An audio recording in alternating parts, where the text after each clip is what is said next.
So some of you Ford purists will see this right here and you're like, oh man, such a beautiful 03 Cobra. And then as soon as you see this and this, you're just automatically pissed. Well, you probably want to turn this video off right now. Ness the God.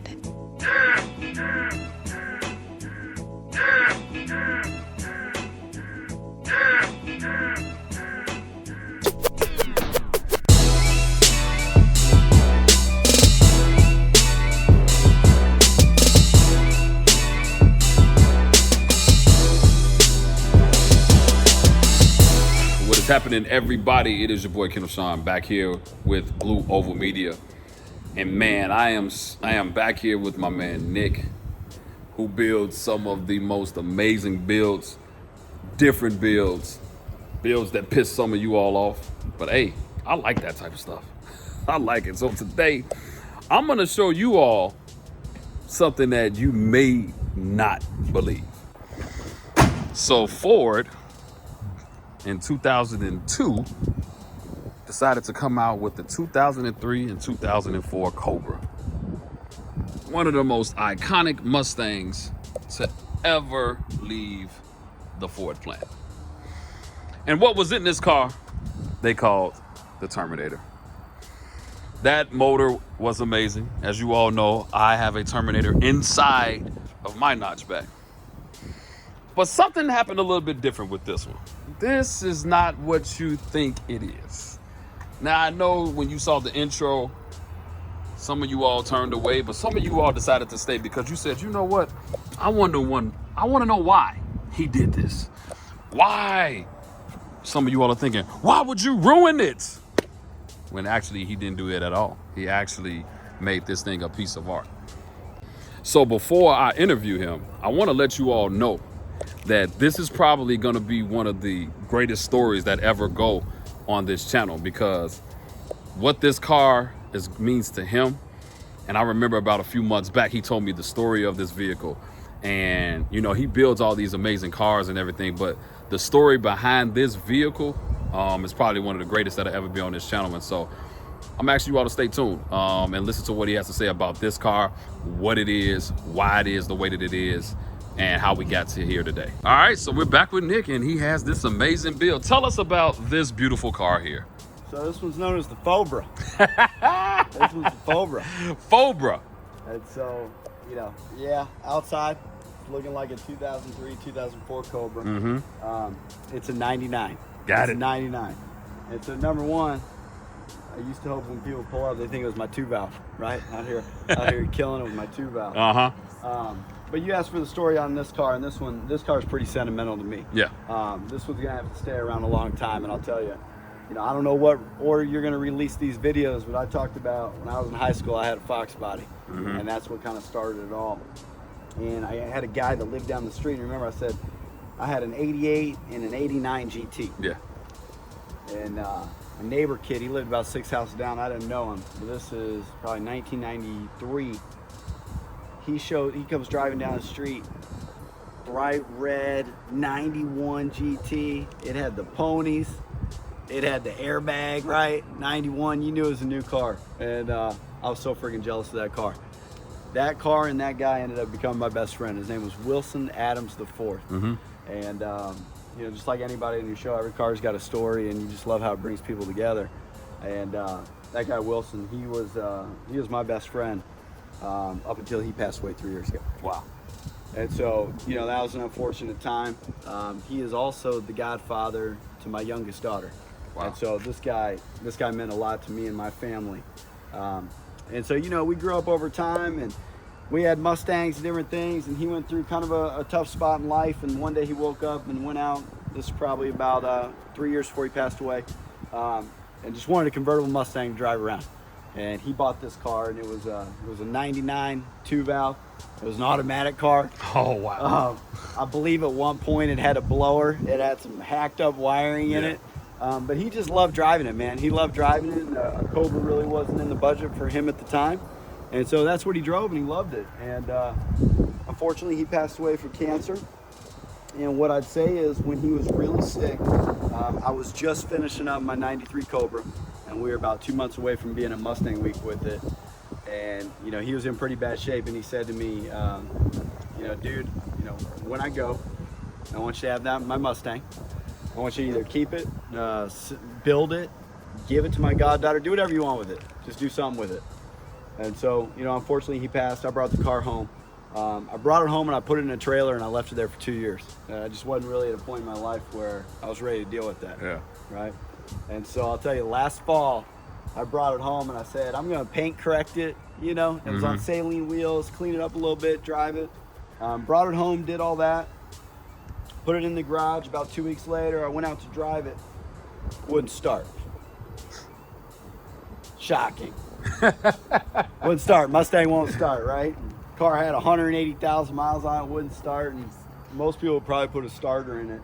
I winched it from that garage to that garage, put it up on the lift, and ripped the entire drivetrain out of it. Wow. Wow. And so that was the day I decided I was going to build the car. Wow.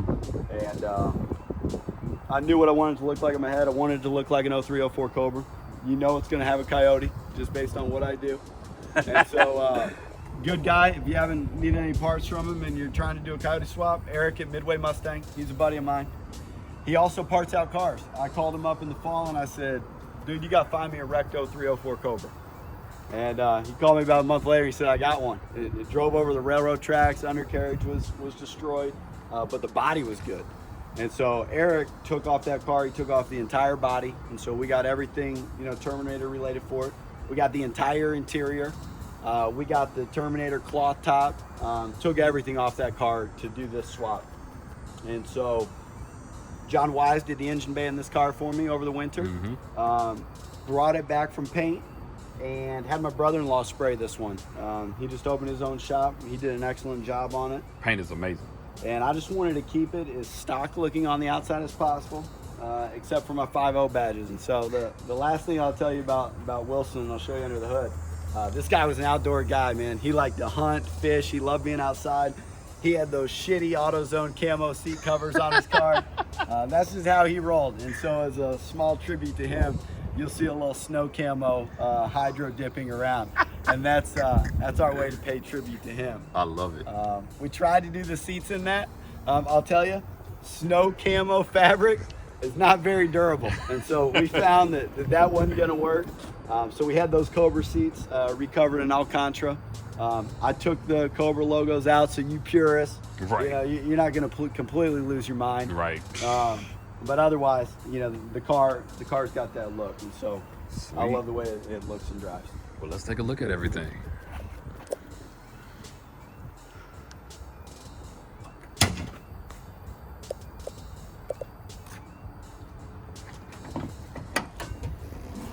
See, here's the thing about when you open this hood. If you don't say anything, if people don't know the story and you open this hood and see this, first off, it's beautiful, number one. But for you purists, man, what the heck? But this is, I mean, you got it in here, man. And I mean, you left out, see, one thing about Nick, every piece of detail is going to be, I mean, I love the tank. So tell us about this engine and obviously the Whipple, because you don't do one without Whipple. So tell us about that. Yeah. So this is a Gen 2. This is a Gen 2 Coyote out of a Mustang. Rob Little sold me that motor. He's a good dude. If you ever need some, you know, if you're into 0304 Cobras and you need some parts, make sure you hit him up. But he sold me this motor, Whipple blower on it. It's got a T56 Magnum in it, RXT clutch. I'll tell you, I put the IRS in this car. And so I went out and sourced an 0304 Cobra IRS. I just love the way that they ride, man. You can say what you want about how much power they'll hold, but I think driving down the street, you're not going to find anything that's going to ride better. And so this car suspension-wise is pretty unique in that most everybody does a coilover setup, right? If you want your car to ride low, you get a coilover setup. I'll tell you, I personally do not really like the way the coilover cars ride. Really?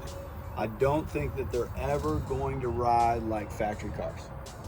And so I got a buddy, Sam Anderson in North Carolina. He swears by, you know, stock suspension. And so what's unique about this setup, it's a UPRK member. It's got BMR arms on it, tubular arms, but they got the coil cups in them.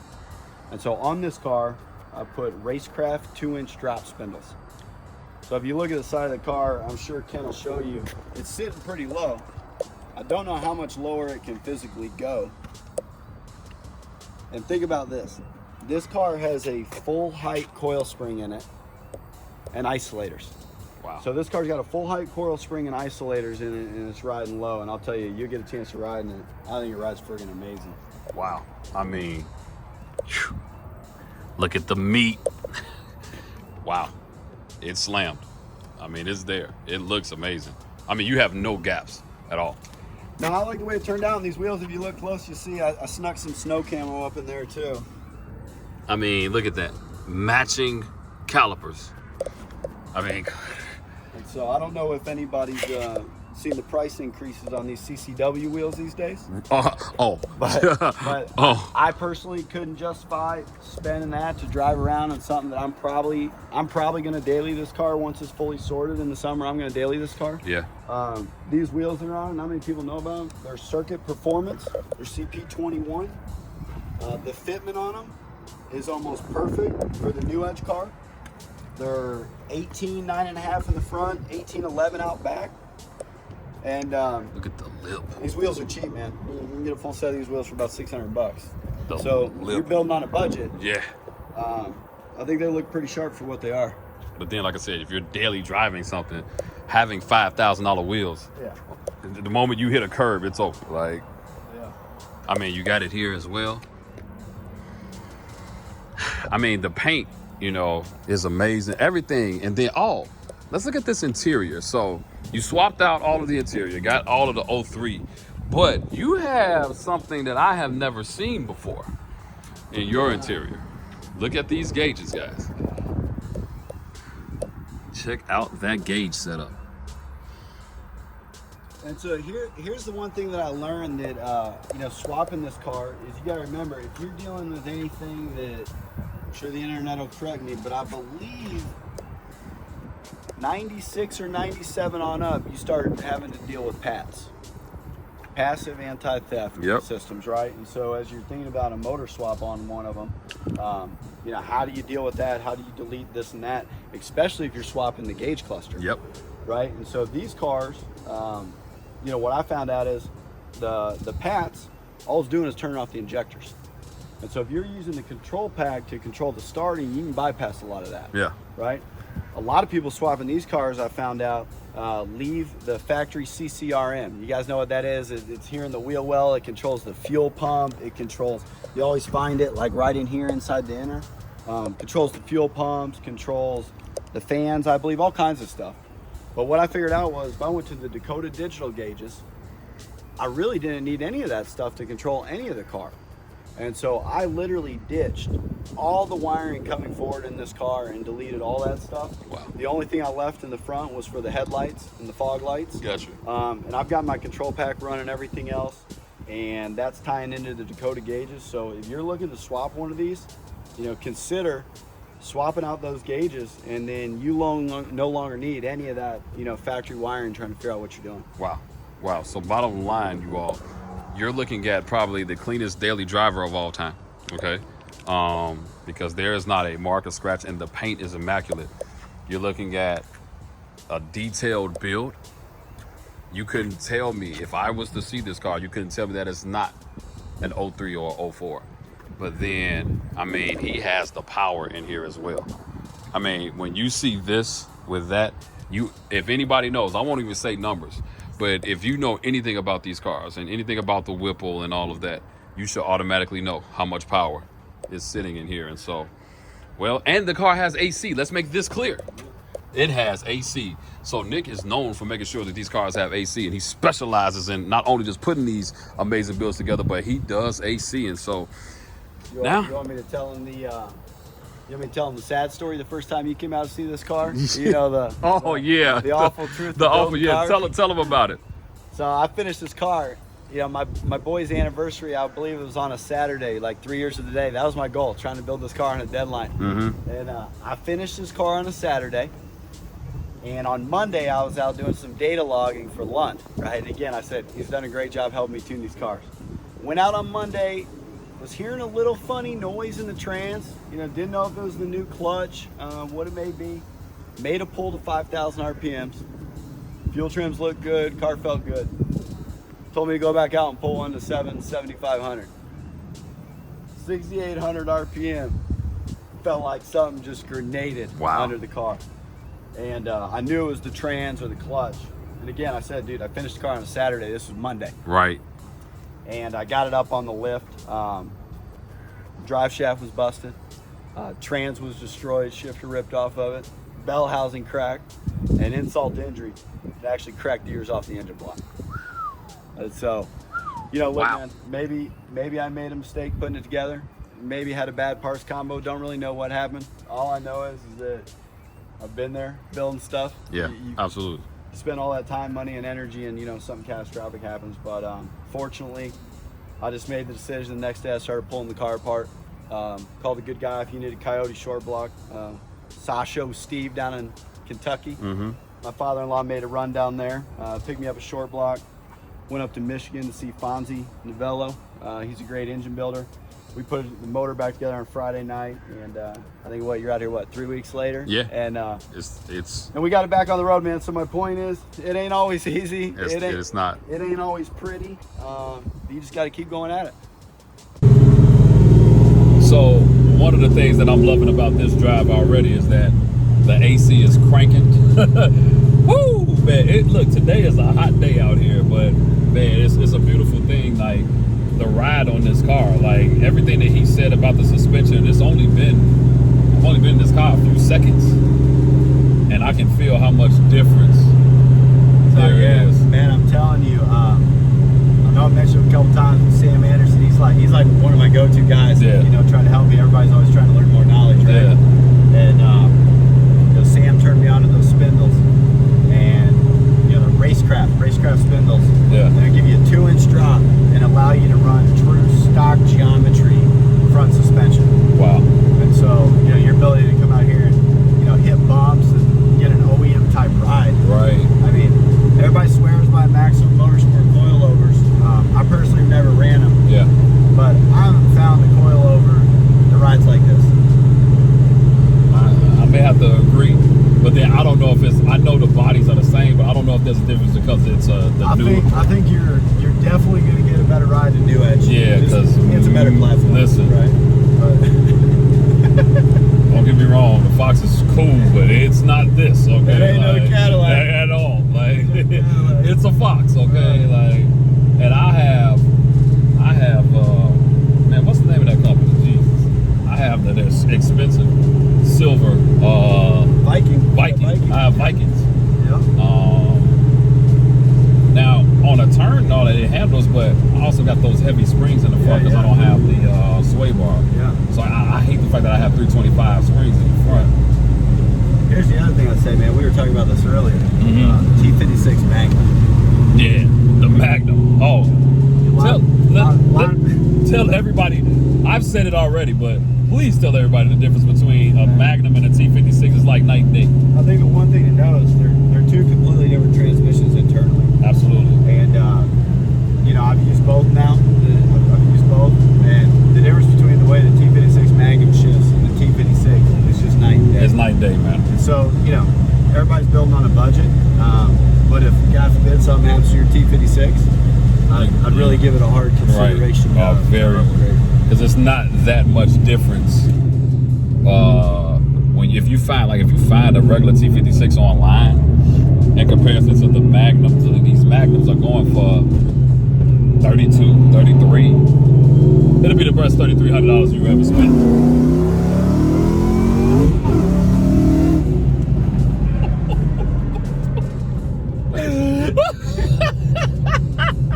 Did you see? I did for my face, man. I'm like, oh. Smell that? Yeah, I smell it. Oh yeah, yeah. It's a little bit of tire fire back there. How's it feel compared to the Fox? You think we can run? I think we can run, man. I think me and you. I think you might have 1,000 pounds on me. Yeah. I'm out here in my New Edge, but Papa Vert. But I may have 1,000 pounds on you. But are you E85 on this? Yeah. But if you're E85 on this, you may have 50 to 70 more, Yeah. depending on how far you're going to go. So that could even out the score. We might need to. Yeah, we might need to get a third person. There you go. Have a camera. Yeah, because that'll be a good one to roll on the channel. Yeah. Because I'm about 12 pounds on the Coyote Whipple. Got you. You're pushing how many pounds on yours? So I am at 18 and a half pounds That's probably on 93. be a good run. And here's the difference between you and I though. You know what I got. You're still the mystery man over here. Like, you know exactly what I'm working with. But Power unknown. Yeah, power unknown. But hey, because I have an idea of what these can do, and I know the weight and everything, I feel like it'll be a good run. I feel like it'll be a good run. I feel like I read, somewhere on Google that the new Edge, with IRS, the Cobra with the convertible, I may be wrong, but I think that thing was pushing 3,700 pounds. And so with a Coyote in the blower, yeah, I probably lost a little weight with the tubular tape member and everything. Yeah. But I might have gained a little weight. And so, and then I put 100 pounds membrane in it to keep this thing cool. So I think it'd be a good run. Yeah, it'll be a good run because I'm right at 3. Yeah. I'm right at 3 with the weight of that motor that's in there now. I'm at 3. I would probably still take a few things out if I know that we were doing this. There's some things in the trunk that will have to come out, but yeah, I'm right at 3. But the torque, the thing about these mod motors, man, how far we can go on the RPM with it, the reliability of them. When I hit it a minute ago, we were shifting about 6,500. I think I'll probably be comfortable spinning this to about 75. Yep. But I've got 208 miles on it since the rebuild. See, and so he's still bringing his in. We ain't trying to get too. Oh, not right now. Not right now. Oh, but the day is coming. Just wait. Just wait. Once this car is fully, now it may not be this year because we're coming out to the end of the season right now. And when it's 50 degrees out here, none of us we will be sliding everywhere. Okay. Well, you heard my story earlier. I ain't afraid to blow it up trying. Look, I'm not. I've blown it up before, so I mean it's okay. But I want to wait. Because here's the thing. I don't want it to be any excuses. I want it to be like the car is ready, and I'm like, because my car is ready today. Like I can literally go right now. But here's the best thing about the Midwest. We need to do it like end of September. Yeah, because that's the perfect. If we blow it up, then we can just spend the rest of the season like all the winter, and then it's just more content for the channel. but yeah, like this car, I'm gonna be honest with you, like this car is very smooth, very torquey. And it rides like his truck, like with the air ride. I'm like, man, I feel so like I need to like take my daggone coilovers off now. You know what I mean? Filling this car. I had coilovers on probably my first 3 builds, and I shaved the sway bar on a couple as well. Yep. And when I built this one, I said, man, I want this thing to hit a pothole in Chicago. Yeah, and listen. And be able to survive. Listen, because if you all don't know, if you hit a pothole in Chicago and live, usually when you hit a pothole, your car is in that hole. Like potholes out here are like, because we get so much salt in the winter and it tears up the streets. And so, yeah, but I'm gonna be honest, like we are in the temperature inside the car is amazing, okay? Because it has the AC. My wife would love your car more than she would like mine. I'm just being honest. Like the moment that she feels this, she would like this car more. Here's the other thing, man. Your car as well. Black cars in the heat. It's like the worst. Like if this car wasn't originally black, there is no way in the world I'd paint another black car. For obvious reasons. Absolutely. The heat. Absolutely. I don't want another black car. Ever. Like. Yeah, I was considering, like I said, getting that roller. I was like, I need a white one, okay? Because the black, I have all my windows tinted, even my front windshield. I know. Don't call the police. But yeah. Well, that's about all for this video. Man, that's about all for Nick and all of the work that he has done. Man, look, he has some amazing builds and some amazing cars, and I'm looking forward to the future. I kind of gave him a sneak peek on what it is that I want to do, and so you all will be finding out real soon. So man, if you like this video, And if you all are doing something for somebody else, because like I said, this car has sentimental value.